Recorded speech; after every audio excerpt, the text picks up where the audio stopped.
আকৌ আঁকিব নেকি তেনেকুৱাকৈ কথাটো ওলাই আছে? নাই তেনেকৈ নহয়, সেইটো আমি গম পোৱা নাই। আৰু কাৰণ আমি গুৱাহাটী পৌৰ নিগমৰ নামটো এনেই আহিছে, আমি ৰং চং কৰা নাই।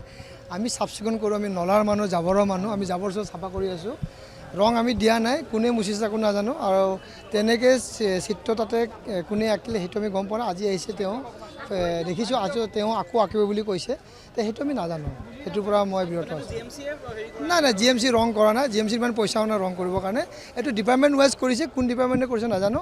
এই ৰং কৰিছে আৰু যোনে কৰিছে কণ্ট্ৰেক্টৰে কিবা লেবাৰে কৰিছে চাগে, আজি আমি গম নাপাওঁ। নাই নাই নাই, আমি তাতে নহয়, চিনাৰিতে নাই তাতে আমি। 4 বছৰ আকৌ আঁকিব কৈছে। নাই, গুৱাহাটী পৌৰ নিগম এটা জড়িত নহয়, আৰু মই গুৱাহাটী পৌৰ নিগমৰ কাৰ্যৰ লগত কামৰ লগতে জড়িত। Thank you. প্ৰথমতে হ'ল যে এইটো যিটো জুবিন গাৰ্গৰ যিটো হেৰি কৰিছে, এইটো কোনে কৰিছে আমি নাজানো, আৰু অজানিতে কৰা যেন লাগিছে। তেনেধৰণৰ হোৱাটো আমিও দুখিত। আৰু দ্বিতীয়তে হ'ল যে গুৱাহাটী পৌৰ নিগমে এই ধৰণৰ আমাৰ কোনো ধৰণৰ ৰং দিয়া কাম আমি কৰা নাই। আমি চাফ চিকুণ কৰাৰ ব্যৱস্থা আমি গ্ৰহণ কৰি আছোঁ, গুৱাহাটীখন কেনেকৈ পৰিষ্কাৰ কৰি ৰখাৰ কাৰণে ব্যৱস্থা সেইখিনি কৰিছোঁ। এনেই অনাহকে কিছুমান হেৰিৰ পৰা ছ'চিয়েল মিডিয়াত আমাৰ নামটো দিছে, সেইকাৰণে আপোনালোকৰ জৰিয়তে আমি এইটো ক্লেৰিফিকেশ্যন কৰিছোঁ যে আমি গুৱাহাটী পৌৰ নিগম ৰং দিয়াত বা তেনেধৰণৰ কাম আজিলৈ কৰা নাই। আৰু সেইখিনি কাম কোনে কৰিছে আমি সেইটো নাজানো, কিন্তু এই ধৰণৰ কামৰ পৰা কোনো ধৰণৰ আমি জানাজনে কোনো ধৰণৰ এটা মানে বেলেগ চেঞ্জত লোৱা নাই। এতিয়া কোনোবাই ৰং দিয়া মানুহ কিমানখিনি শিক্ষিত কোন আছে সেইখিনি নাজানে, হেৰি কৰিব পাৰে, কিন্তু সেইটোৰ ওপৰত মই কোনো ধৰণৰ কমেণ্ট কৰা নাই। কিন্তু এনেধৰণৰ কাম এইখন চৰকাৰেতো নকৰে, আৰু অসমৰ কোনো ব্যক্তিয়ে তেনেধৰণৰ নকৰে।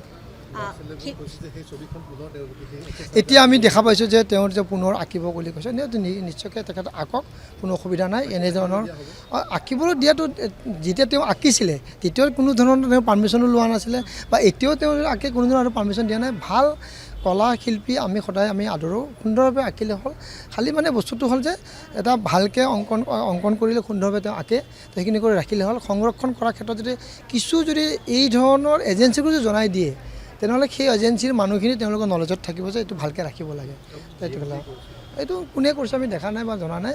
ৰংটো গোটেই গুৱাহাটীতে ৰং সুন্দৰভাৱে কৰিছে, বিভিন্ন ধৰণৰ ডিপাৰ্টমেণ্টে এটা কাম কৰি আছে। আৰু এইটো নহয় যে ডিপাৰ্টমেণ্টৰ থাকিলে যে কোনোবাই তেওঁ কৰিব দিছে, এইটো নহয়।